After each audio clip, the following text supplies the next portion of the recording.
press the button. Okay. Yep. Hello and welcome to Off Chain. My name is Jimmy Song and today is November 29th, 2017. A lot of good stuff going on today. But before I get to that, Tone, you want to say hi? Hey everyone. Oh, it's a good day yesterday, but we wish we were home in front of the computer. But Jimmy and I were both in Manhattan, hanging out at an event. Yeah, yeah. I don't have that as a story, but do you want to say anything about Consensus Invest? I wasn't actually at any of the presentations. I didn't even have a ticket. I just like went there because I knew there was gonna be a bunch of people there. So Hmm. I was basically just hanging out and by the bar and like by the cafeteria. And then I know you were in the media room, Hmm. so we kind of split our time between two different places. But it was interesting. Like a lot of people knew who we were, a lot of people didn't. A lot of new people, big money slushing around. Yeah. It's just I it just gets closer and closer to that, the final days of the .com. But we can be saying this a year from now as well. Yeah, there's definitely a lot of money. Let me just say that. And I don't know where this goes, but yeah, somebody told me like you can always tell at these Bitcoin conferences like what's going on by like the number of ICOs that keep getting presented. And it's a little bit less than maybe last one, so I guess we'll see. I don't know. It's yeah. Anyway. All right, so first story we got for you is this Fortune.com story that says nearly 4 million Bitcoins have been lost. And this is based on sort of out of circulation, original coins, buying, selling, strategic investments, etc. But yeah, what do you think of this chain analysis, report that 4 million have been lost? Do you think it's accurate? It sounds about right to me. Mm, What are we at now? About 18 million? yeah, Probably a little yeah. bit more than I thought. I Uh-huh. mean, actually, a lot more than I thought. I was thinking maybe 10%, Mm-hmm. maybe as much as 15 Mm-hmm. have been lost forever. Mm-hmm. The other question is like, how are they ranking Satoshi's coins, right? Are those in a separate column? Because we don't know if those are lost. Yeah, I'm not sure, but that's definitely that would be the main way. I haven't read through the entire article, I have to Right. confess, but So yeah. if they're factored in Satoshi's coins as being lost, then Uh-huh. it makes a little bit more sense because he has between 500 and a million coins, right? So Mm, that's a significant percentage of what they found. mm-hmm. Um, but other than that, yeah, it makes sense. And Mm-hmm. it's kind of unfortunate. And this was the big argument in that I believe Satoshi's vision was to have 21 million Bitcoins in circulation. Mm-hmm. So, like, what happens when half of them are lost forever? I'm like, I personally don't have any problem if in the future some mining algorithm slowly puts them back into circulation somehow. This is the Really? most I don't know. I kind of want the deflation to be there. I mean, if it gets taken out of there's plenty of circulation, deflation in there. Like, right? like right now we have such monster inflation Mm-hmm. in the form of Litecoin and Bcash and anything else, right? We have such monster inflation right now that if we're gonna have inflation anyway, I'd rather have it in the most secure currency there is. I don't know about that. I think deflation is fine. It's good for holders. It's good for the people that are using it as a store of value. But I guess we'll see. All right. Obviously, price is going crazy right now. We're at like 10,900. Here's like a small snippet of what happened yesterday as like this giant wall. So you can kind of see right here, like that was the wall, and then like over like 5 minutes or so. Here, let me make sure that the settings are, yeah.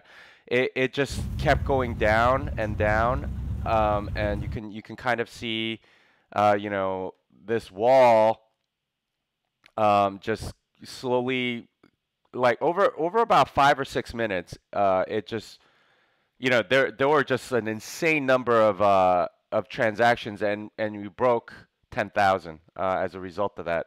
It's kind of crazy watching that video because like I've never seen this many like transactions go through at the same time. Your thoughts on how the wall came down?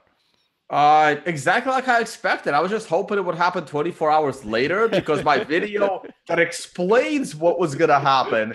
I'm not sure if it was or wasn't aired on CNBC Africa with Rand. Uh-huh. This is exactly what I talked about yesterday. I mean, we're standing there in the middle of Times Square, Mm-hmm. and he's asking me about price and why we're not crossing 10,000. And this is exactly what I explained to him on camera, but it wasn't live.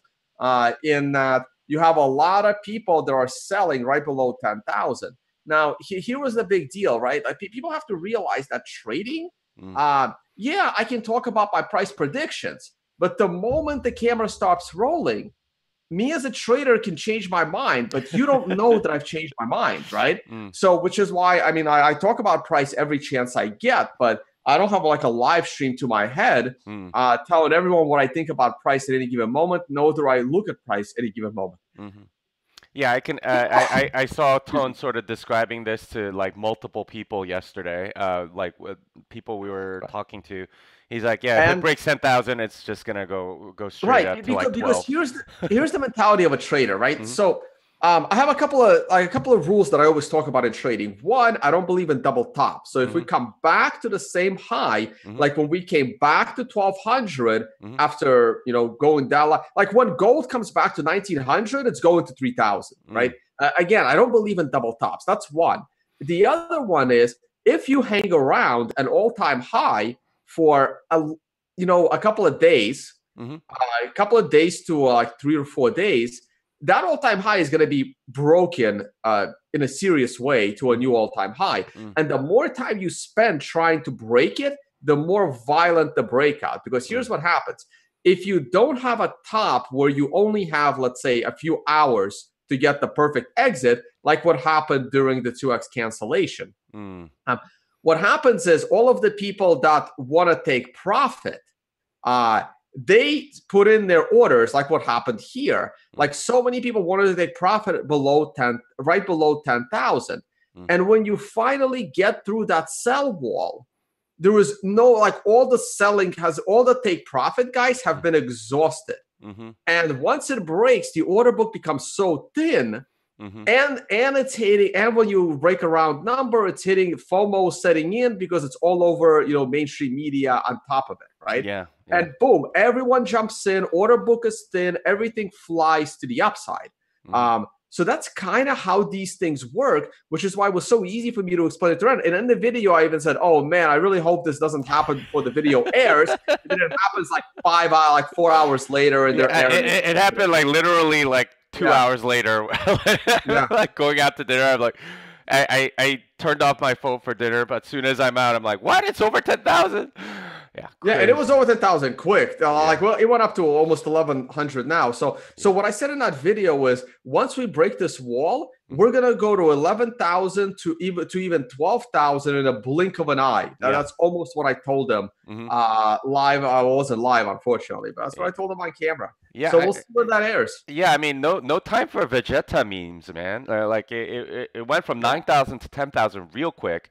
And it looks like it's gonna go from 10,000 to 11,000 even quicker. I mean, I'm looking at 12 now. I mean, we're almost at 11 already, and it's hasn't even been 12 hours yet. Yeah. Oh, it's insane. So I am looking at 12, but remember now it's going up real fast. And once all of this buying exhausts, the drop could also be fast. Yeah. So the same thing, what I was saying about 7,500 versus 5,000, the same thing is going to apply to 12,000 and then 10. If we get to like 12, 13,000 real quick, you want to get as high as you can before the correction. The reason I was confident that 5,000 was going to hold after reaching 7,500 was because we reached 7,500. If we started to pull back from under 6,000, that's not far enough above 5,000. So at this point, you want to reach far enough above 10,000 so that 10,000 becomes strong support. If we reverse at 11, that's not enough. But if we reverse above, preferably above 13, you want this to go as high as 13 because then on a 30% correction, 10,000 is an awesome support level. Mm. Yeah, so certainly something we'll need to be watching. But yeah, I mean, I think the more I learn about trading, the more I'm like, wow, it really maps pretty well to and human I'll, behavior, I'll like and how I'll pull people. up my charts at the end. We'll Yeah. give people one more round in this. I'll make it shorter. All right, cool. All right, so let's take a look at the next story. Tether, why a Tether audit would ruin Bitcoin? This is not by Bitfinex. It's by a guy named Brad Frankel. And you know, one of the things that I've noticed about everyone that's criticizing the criticisms against Tether, they're like, it's all just one guy, blah blah blah. Well, that's not true because Not you have anymore. clear. Yeah, Not I mean, anymore. Because like it gives people the confidence. mhm, Look, you'd be surprised how many people out there know so much. yeah. Like everyone keeps waiting for my crypto scam Ethereum part two on Mhm, the technicals of Ethereum being a major problem. And there's a couple of problems. One, it's coordination. I got to do some research. I got to shoot it, and I got to get a great guest. And I mhm. have like 8 guests that can talk about the technicals of Ethereum and why it's complete garbage, and none of them want to go on camera because they don't need the aggravation. But they're Yeah. smart enough developers that know what a shit show Ethereum is, Mhm. but they're not interested. But trust me, when Ethereum is on the edge of going down, all of these guys are going to come out because they're going to want to be on public record for the rest of history Mhm. saying that they got it right. Yeah, yeah. So I guess we'll see. But yeah, he's saying, you know, he argues, okay, Tether have had not they have not had an audit in 3 years, but they've been promising regular audits. You know, and he goes on and talked about how, you know, the thing that they did wasn't an audit. And you know, like why would anyone that's wanting to put money into Bitcoin or US dollars on these exchanges use Tether instead of these things? Yeah, and you know, goes on with the story that I said yesterday about how a lot of tethers might be converting from other cryptos to Tether directly. You know, this is the graph from Bitfinex, which has been criticized a lot already. Um, but yeah, there's a lot here. Your thoughts on what's going on with Tether? I mean, look. I know that Tether is gonna implode. I mean, Hmm. I know this. Whether it happens sooner or later, that we don't know. The question becomes: is it good or bad for Bitcoin? Yeah. And I can argue both sides. Hmm. I can argue how it's going to be catastrophic for the price of Bitcoin, and I can argue how it can double the price of Bitcoin in a week. I can make both arguments. I can debate myself on this, right? Uh-huh. It's like what I tell people in one of my seminars.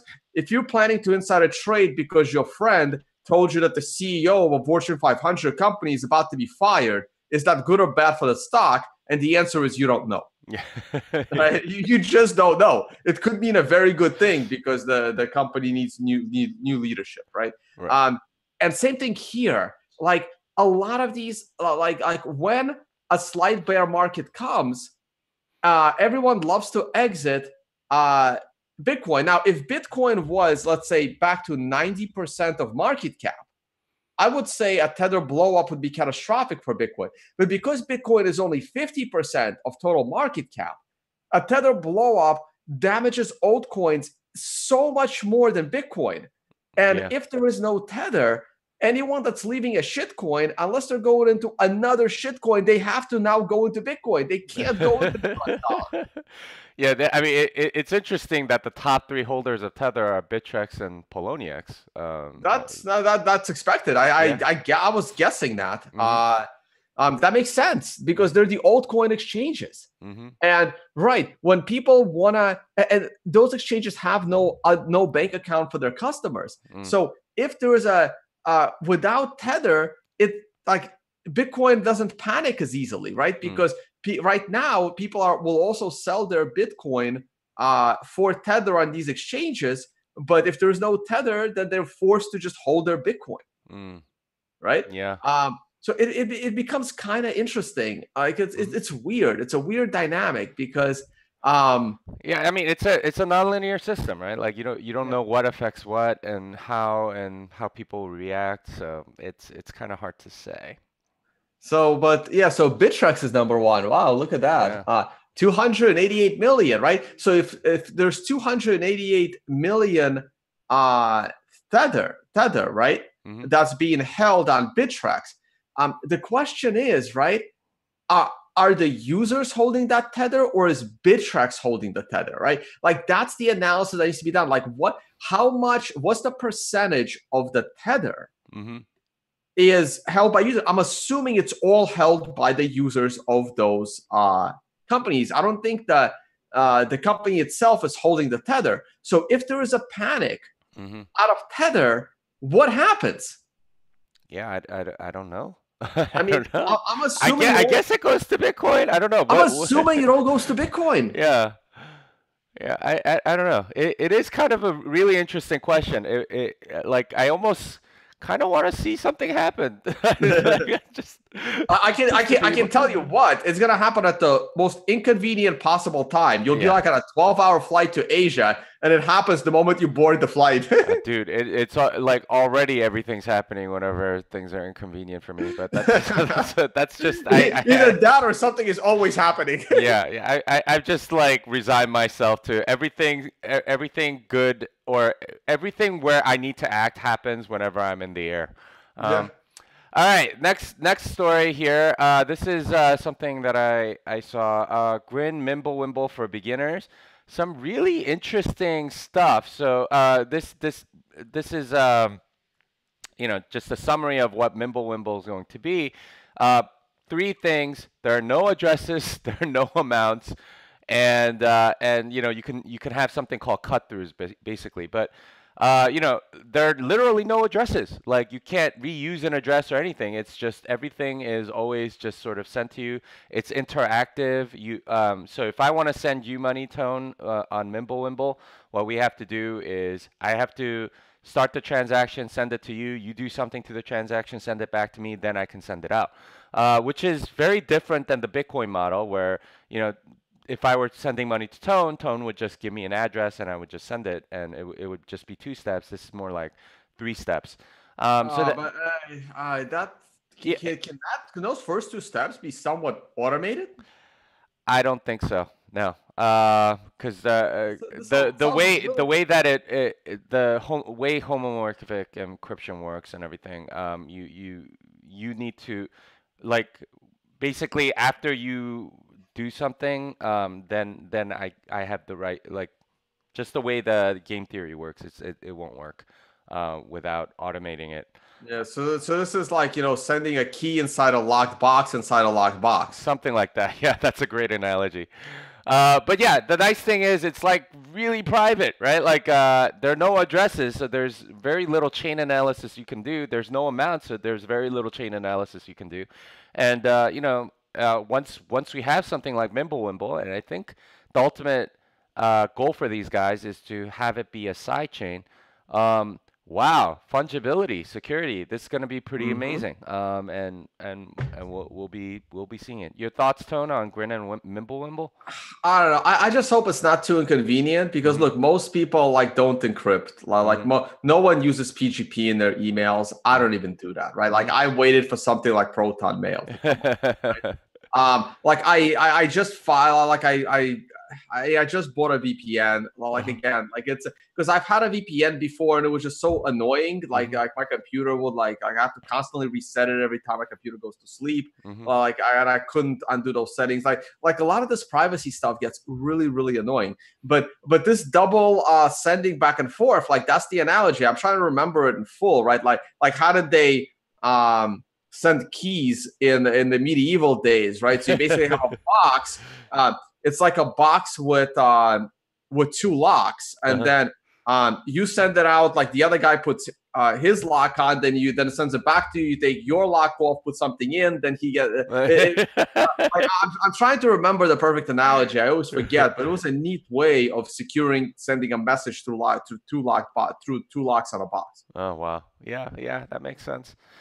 Yeah, so anyway, good stuff. Yeah, final story of the day, at least on my end, is Bitcoin ABC released their medium-term development plan, and this is More or less, because it's more or less centralized, it's the Bitcoin Cash roadmap for the next 12 months, it looks like. A couple things that stood out to me is they are planning two hard forks, one on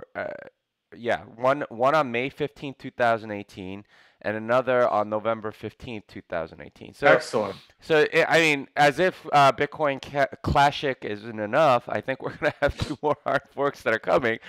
Whether or not they have value, that's going to be another whole thing. But yeah, we're going to have two more hard forks of Bitcoin Cash, and we'll see where that goes. Well, They're going to add stuff like increase the default block size limit towards an adaptive block size limit.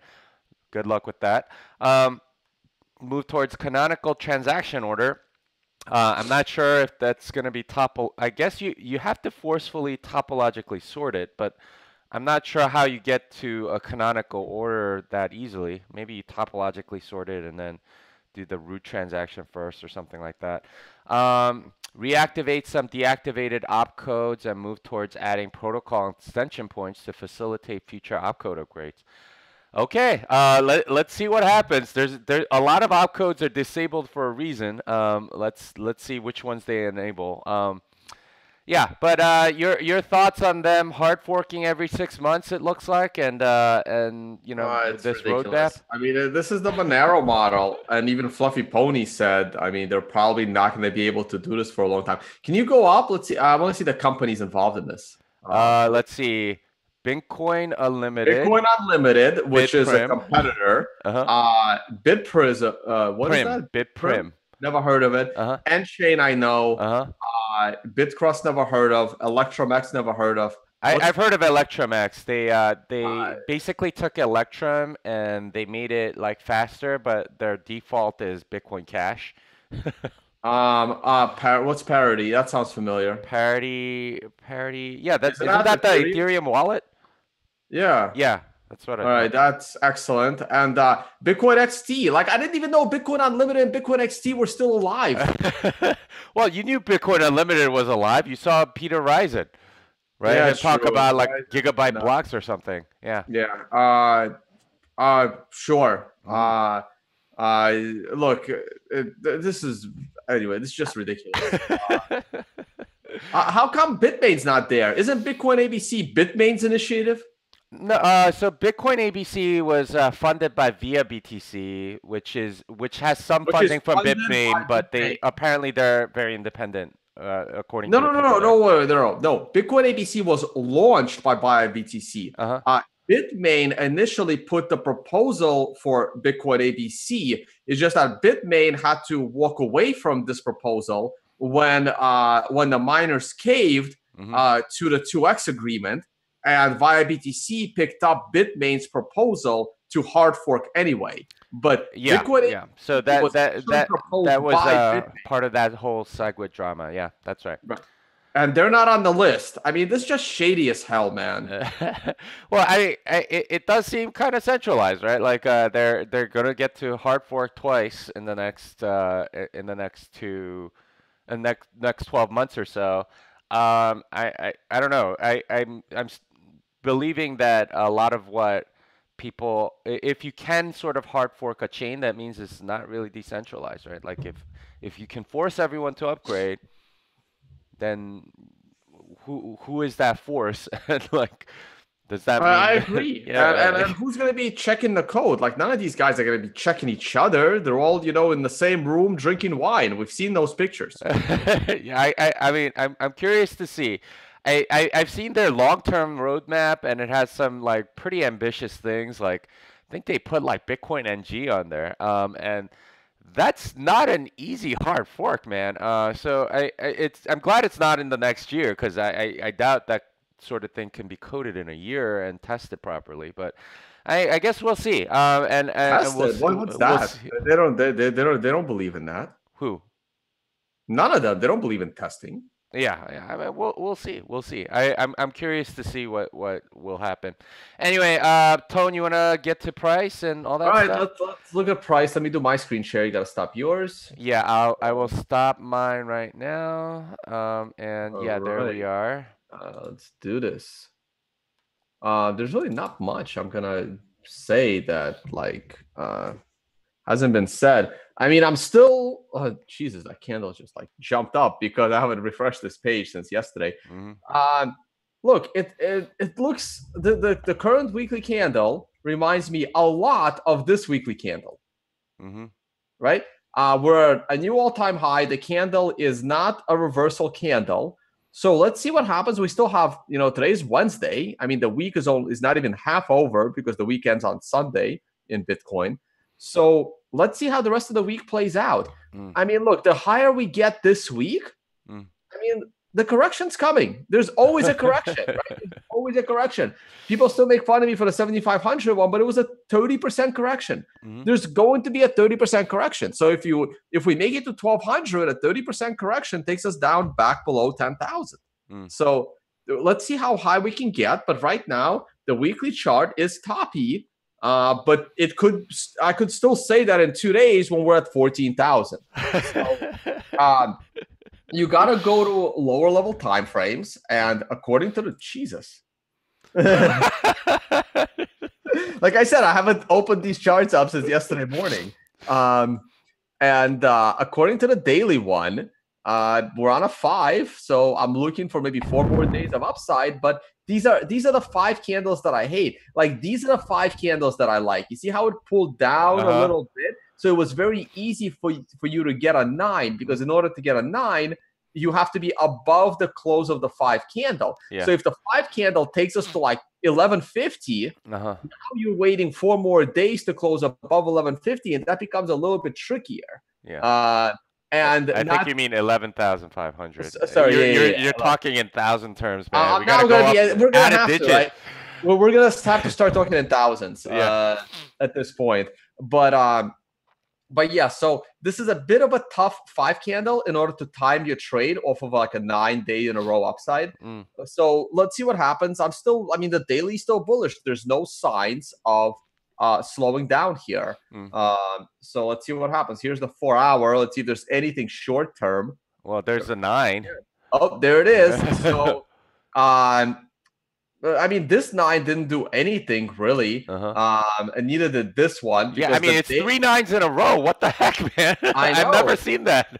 No, it happens, and it's a little bit off. I mean, this is where my version of the indicator differs from the traditional one, because the traditional one requires a color flip before you can officially get a 9 going. I thought that condition was unnecessary, which is why Wall Street wouldn't see any of these 9s actually, because there was never something called a price flip.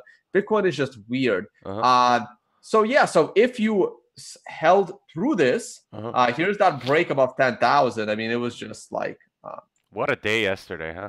Yeah, so here's that 10,000 number, and it never looked back. But look, it had already pulled back to it. Right? We'll look at the hourly chart in a minute. So I mean, because the daily is only on a 5 without any signs of slowing down, I wouldn't be too worried about this 9. But yeah, there's nothing wrong with taking a little bit of profit and then getting back in, right? Like here, if you took profit on this prior 9, you get back into the bullish trade right here on this little green line. So even if you took profit somewhere in this area, you can always get back in if it goes back up and makes a new high. There's nothing wrong with that. That's just standard trading. Here's the hourly chart. I think this one needs to update. Come on. Because that one is still... Or is this correct? I think that's correct. We had a 9. Yeah, it looks correct. Sorry. Yeah. So here's that like pullback back to 10. I didn't even know that. Must have happened when I was sleeping. Yeah. When was this? Oh, at midnight. It was right after I went to bed. So we broke out. See, this is good. This is exactly what you want to see, right? This was actually perfect. This is what's going to set us up for 12 to 13K, because when we busted out,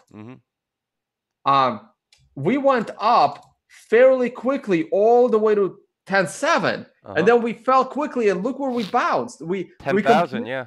Right, we reversed off of the off the breakout level. Now, because this was on such a small hourly scale, it's perfect to take us into 13 to 14,000 range even now. Now, what happens when we come all the way down? Would I consider 10,000? If we go to 14, let's say we go to 15,000, right? Mm-hmm. And then we start to fall. Would I consider 10,000 a double bottom? And the answer is no, because this happened on such a micro level. Uh-huh. All right. Yeah. So yeah, so the hourly is bullish. Like if the hourly was also on a 9 along with the 4-hour, I would be a little more bearish right now, but it's only one time frame that's out of line. It's like the hourly says higher, the 4-hour says might take a break, the daily says higher, and the weekly says might take a break. And the So monthly also says it might take a break. the monthly says might take a break, which is like, oh, the monthly said let's take, yeah, it's, and the month is ending tomorrow. Uh-huh. So yeah, so there's definitely signs, and you want this to go as high as possible right now. So that on the way down, you have 10,000 as the low. Yeah. Oh, one more thing I was gonna mention. Oh shoot. Okay, I have to talk about this. I tried to watch the Senate hearings yesterday. I don't know how many people knew there were Senate hearings. You probably didn't, Jim. Nope. Right. So there was Senate hearings on modernizing the AML laws. Oh. And it's really bad. Like really bad. Like the 10 minutes of this. I really hope the whole video's there. I don't know what happens if I play. This might be it's a 2.5-hour video. I don't want to recommend people watch it because it's very frustrating. During the 10 minutes of this 2.5 hours that I watched, one of the senators actually says to the panel of experts on what to do about money laundering, he says to them, why do we still have $100 bills and 500 euro bills? Who would ever use these bills for anything other than illegal transactions? What? Yes. Wow. That's sad. That's exactly the stance that India took. Yeah. Right. So this is what we're dealing with right now. You have these senators, they look like they were 80 years old. And the irony is they're probably the ones that are getting paid these $100 bills or dishing them out the most, right? So maybe because they only use $100 bills for illegal transactions, they assume everybody else does as well. So this is really bad, and I think that there was a big discussion there about like cryptocurrencies and stuff. So if you I haven't watched it. I mean, I was gonna try and like watch it and tweet it out, but I may never get to it, and I want people to know this is happening. Nobody, I don't see anybody here from like the Bitcoin community. No Andreas Antonopoulos. He's probably the only one I would really like on there. Now, Catherine Hahn was involved in either in the Silk Road cases. I mean, IBM, I don't think understands what a blockchain is. I haven't heard a single IBM person properly explain what a blockchain is. I mean, I don't know a lot of these other people, but it's bad. Like let's just say that I think it's going to end in a very confrontational way between Bitcoin, even Bitcoin holders and users, and the U.S. government as far as money laundering laws go. Yeah, the nice thing about laws is they take a long time, and hopefully, I don't know. It's one of those things that I'm kind of curious about, I guess. I stopped my screen share. Okay. I'm good. All right, yeah, and I'm stopping this part too. But anyway, thank you everyone for watching. We're gonna keep trying to do these shows in the morning, but Tone's obviously taking off to, where is it? Colombia tomorrow? I'm going to Colombia, this evening, but I got a million things to do this afternoon. I probably won't be able to stream. I got to try to somehow listen to this Judiciary Committee. I used to hate these things back in the day, but now it's important. Yeah, I don't watch the news, so I don't listen to that stuff. It's also important because like one Bitcoin is now like, way more money than it was back then. Like back then you're like, yeah, I got like 2 Bitcoins. Each one is worth like, $100. They're like, I don't care what's going on. Anything can happen. It's a little different now. Yeah, just a little bit. All right. Well, anyway, I don't know how many people are viewing this live, but I want to thank them. And this song is done.